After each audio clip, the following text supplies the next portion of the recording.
ऐसे नहीं बोलते बीच में। प्लीज बैठिए, प्लीज बैठिए। ओबीसी के बाद सर मुझे सिर्फ 2 मिनट दीजिए। ओबीसी के बाद sir this bill violates the right to democratic. 8 विधानसभाएं भी एक साथ नहीं करा पाते हो, मौसम देख के तारीखें बदलते हो। वो लोग बात करते हैं एक देश एक चुनाव की।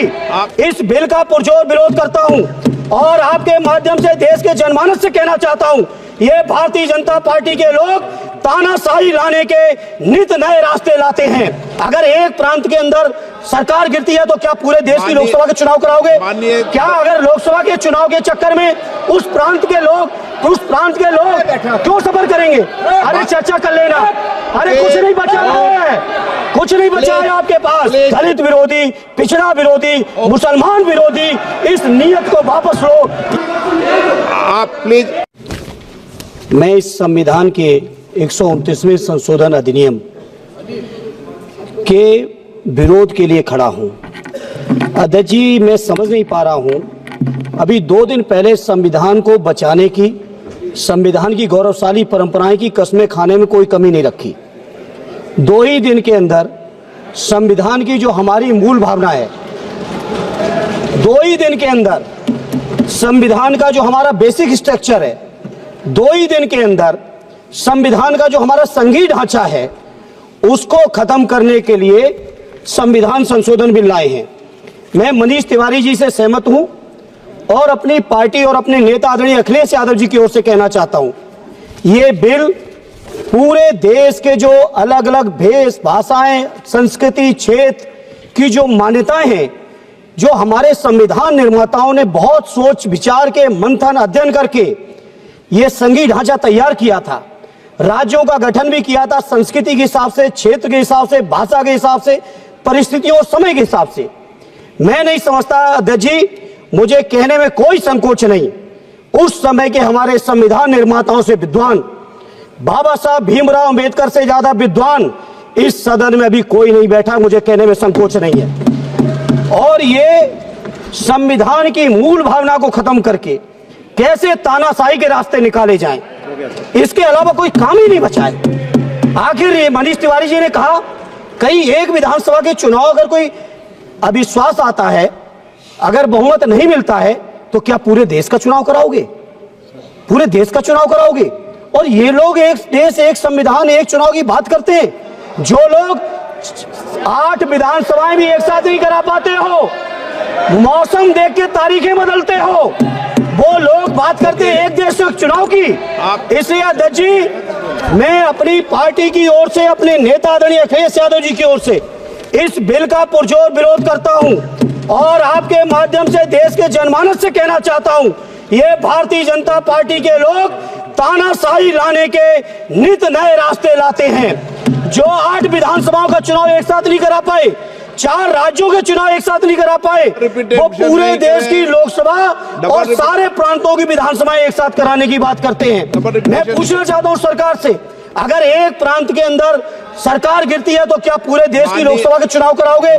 क्या अगर लोकसभा के चुनाव के चक्कर में उस प्रांत के लोग क्यों सफर करेंगे? अरे चर्चा कर लेना। अरे कुछ नहीं बचा है, कुछ नहीं बचा है आपके पास। अध्यक्ष जी, सदन को थोड़ा सा सिस्टम में लाएं।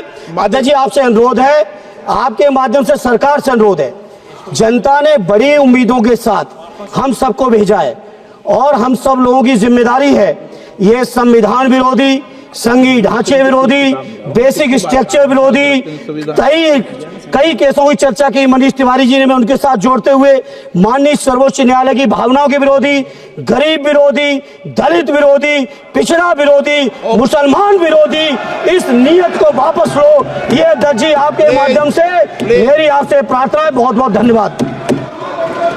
एक मिनट प्लीज। माननीय सदस्यगण, हम संसद के अंदर हर विषय की अलग अलग प्रक्रिया होती है।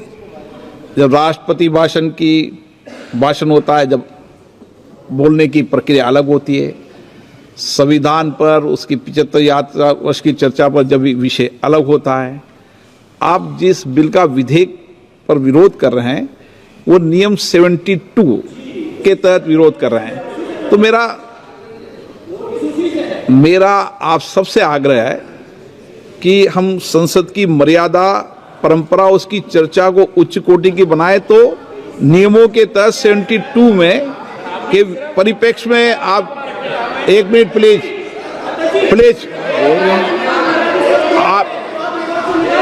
आप प्लीज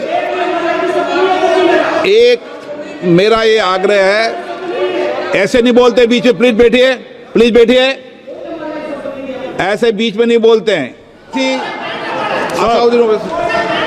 Speaker sir. अरे Sir, I rise to oppose this draconian unconstitutional bill, sir. OBC के बाद Sir, मुझे सिर्फ 2 मिनट दीजिए सर। ओबीसी के बाद Sir, this bill violates the right to democratic self-government, which is part of Article 1419.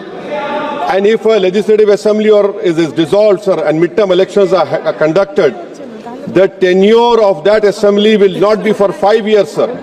This in itself is a violation of parliamentary democracy, which envisages a tenured legislature. Sir, constitutional scheme makes it clear that once elections are conducted, the House should have a right to function for next 5 years. This is a violation of basic structure. That such a provision is being done for administrative convenience, not for constitutional purpose. Sir, the principle of federalism means that states are not mere appendages of the center. States are not dependent on the union for the existence. This is the violation of federalism, sir. Sir, in conclusion, Parliament is not competent to make any law that violates fundamental rights or the basis of the Constitution, sir. This bill indirectly introduced a presidential style of democracy. This bill is based on maximizing political gain and convenience. This bill will finish off regional parties. This bill is only brought in to massage the ego of the supreme leader. Thank you, sir. I oppose this bill.